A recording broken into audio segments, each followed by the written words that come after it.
Hey, what's up, everybody? This is Sincere from the Standard 81 podcast, and I am back with another episode of Monday Memoirs. But before we go ahead and get into this, let's go ahead and take a 30-second break, get our minds right, and I'll be right back with you in three, two, one.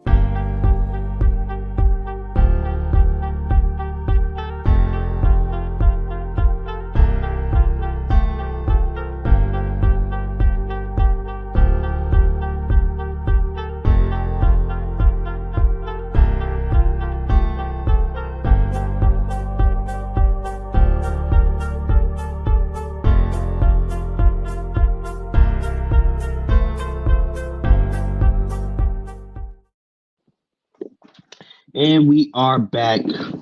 Um, Before I get started um, go ahead, hit the like button, hit the share button, uh, subscribe if you haven't already.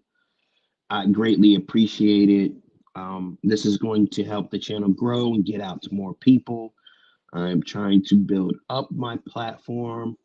And for those of you that have any suggestions or you want to reach out, all the links to my social media and my email are in the description box. You can reach out to me that way.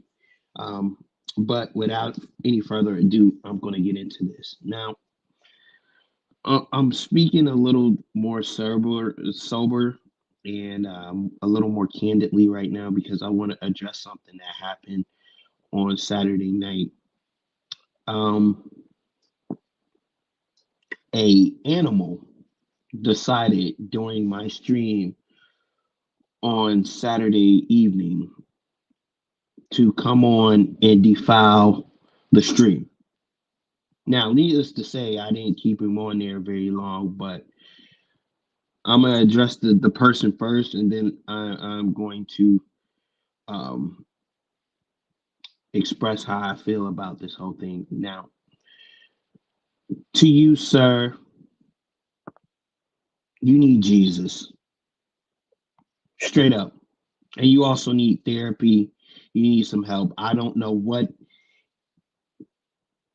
was in you that made you decide to hop on an unknown streamer's platform and frankly do some of the most degenerate and deplorable things, most deplorable things I have seen in my life. What is wrong with you, man? You really need help. You really do. Um, I have no desire to know you at all. Um, but I will be praying that you find Jesus and you really do seek help. I don't know whether or not this is something you get pleasure from or you were just trying to be funny, but either way it goes, it was disgusting and it was gross. Um, and I hope if you're on any other platform, you get kicked off straight up because there needs to be consequences for actions. And I don't care if you've learned and grown from it, and if you thought it was funny at the time. Some things in life need to have immediate consequences. Some things in life need to have immediate action put to it because it's just not good. And I addressed my followers and the people that may have watched the stream. To you people, I say I'm sorry. Um, I was having um, I was discussing family values and thriving societies, which I do plan on streaming either. I'll probably redo that on Friday because I think Saturday I'm doing security for somebody. And I don't know whether or not I'm gonna be able to stream. But one of the two will happen, either Friday or Saturday. But I want to apologize. And I'll say this to those of you that want to get on the stream with me. I'm going to have a process in which you will have to show me who you are on camera first. Show me your room. I'm gonna basically steal what Kendra G does. You're going to have to show me your face on camera first. Show me your room, and then after that, I may consider putting you on stage. Um, you'll have to wait as long as I feel uh, I should wait, but I need to negate anything like that happening again in the future. And to those of you out there in YouTube, I apologize as well. Um, all you that moderate YouTube and do all the consideration for the content and stuff, you know that since I've been streaming on this platform, I haven't put up any content like that whatsoever, nor do I have any intentions in putting up anything like that in the future. This is not OnlyFans. So if you want to do that kind of garbage, go over there. Straight up. You want to do that kind of garbage, you go over there, straight up and down. I know that that's not what OnlyFans is for, but that's what it's known for. So if you want to do that kind of silly garbage, go over here. I'm not going to have it here. And as a matter of fact, fair warning to anybody that would come in here and try to troll. You asking for the smoke, man, because I'm not going to back down from you. Straight up. Now, I'm open to discussion. I am open to talking to you. I'm even open to having disagreements because part of discussion is going to be dealing with conflict and conflict resolution. There's no way around that whatsoever. But to come in here, try to troll me and try to discredit and try to defame me in any way will be met with the same thing that you came in with. And I know what y'all gonna say. You sincere, you're a Christian. It's not an eye for an eye. You doggone right. It's not an eye for an eye. But I'm going to stand up for two things. Number one is going to be my faith, and number two is going to be myself. You will not destroy my self-image. You will not destroy my reputation. I promise you that. We can talk about topics, we can have disagreements on our stances, but I'm gonna tell you this: you come in with the smoke, you gonna get it. I'm not the type of person that likes to start conflict, but I'll doggone sure end it. So if you want to come in here and act stupid and act dumb and do dumb stuff, I'm gonna call it out respectably and then bid you a good night or a good day or whatever it is, because I don't usually accept any people during the day, but I'm considering it. But now that this has happened, I don't know, man. We will see moving forward. Um, anyways, I'm done addressing that barbaric act. I have apologized. Um, and we're going to move forward. So, here's what I'm going to talk about for the remainder of this time. Experience, man. Life experience. If anything, my life has taught me a lot of things, and one of those things is to expect the unexpected, man. Last Saturday was one of those unexpected um, things that that I had to think on my feet real quickly, and thank God I was sensible enough to get him off the stream as quickly as possible. But unfortunately, it did happen, and there was exposure. But needless to say, the less um, I dealt with it as exponentially as possible and got him out of there. Um, So, anyways, you gotta in my life, it's been that when you come across different experiences, you're going to have to figure out how to deal with those experiences. And the only way to figure out how to deal with those experiences without being overly emotional about it is to really find out who you are. I'm gonna say that one. In order to deal with experiences in a rational way, you have to find out who you are. You got to find out what your triggers are. You got to find out what irritates you. You got to find out a lot of stuff in order to be able to deal with a situation non-emotionally. Because if you do, you're always just going to react to the situation, and then your experience is always going to teach you react instead of resolving conflict, instead of thinking things over, instead of using rational thoughts and asking yourself, is this how I should deal with this? And that's a process that grows over time. I'm gonna tell you that I didn't handle every situation as calmly or as directly as I did this situation. There's been a lot of times, even though I'm very direct, I've dealt with things emotionally. And I'm gonna give you an example once. Um, One time, as you know, I am a pastor's son. I'm a PK. Um, I was in leadership with a church organization, and there was a particular male individual that I was helping to mentor, and he began to go to um, someone else for mentorship, which I don't have any problem with. But at the particular time, there was a rule amongst the leadership that men stick with men and women stick with women, right? Um, and this particular individual he went to for mentorship was a woman. So he came back to me and told me about what this particular individual had said. And I didn't like the advice. I told him otherwise. But then she confronted me and said that that I wasn't treating him right and wooty wooty woo and all this other stuff. Anyways, being as smart and as intelligent as I am, and knowing what I know from scripture,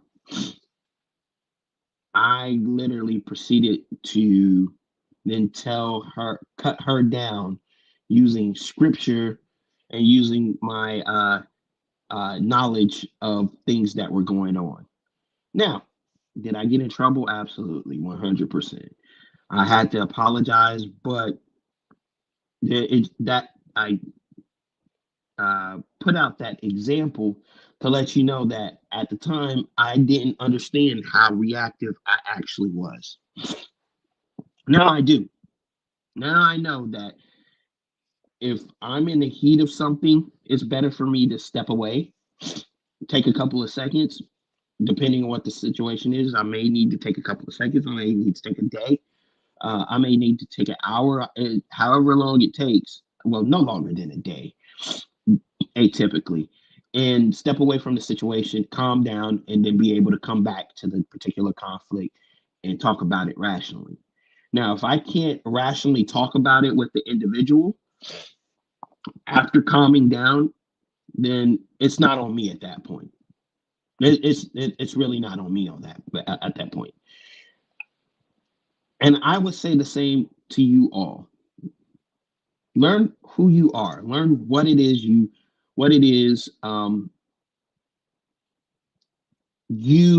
have to do in order to have these experiences, right? Because life is full of conflict and full of issues, right? And it's going to continue to happen throughout your life and throughout um, uh, everything you do. And in order to deal with that, you have to know who you are, both inside and out, both inside and out. And you've got to be, and here's the thing that you've got to be okay with the fact that you're not perfect. You don't have it all together. See, here's what I'm coming to understand, that a lot of people say they're not perfect, but if one thing that the Kendra G show has shown me is that people don't think they're imperfect.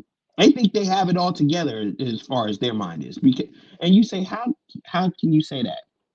Well, Kendra G asked one specific question that always seems to trip people up, and and then they answer, and then when they do answer it, they answer it with some um, some kind of mental validation, right? Uh, I can't think of exactly what the word I want to say, but let's just say mental validation, right? She says, "What three flaws do you have to work on?" And they'll say, "I'm too nice." That's a compliment to yourself. Yeah, that's not something you need to work on. Being too nobody has ever said, "Oh, the problem is you're too nice." Now I know I've heard nice guys finish last, but there are two types of reasons for people being nice. Either they're trying to get something, or that's genuinely who they are. But being nice has never been a problem for people. Or I give too much of myself. When has been giving been a bad thing? I think oftentimes we make bad choices in who we give ourselves to. I think often we make bad choices in who we're being nice to.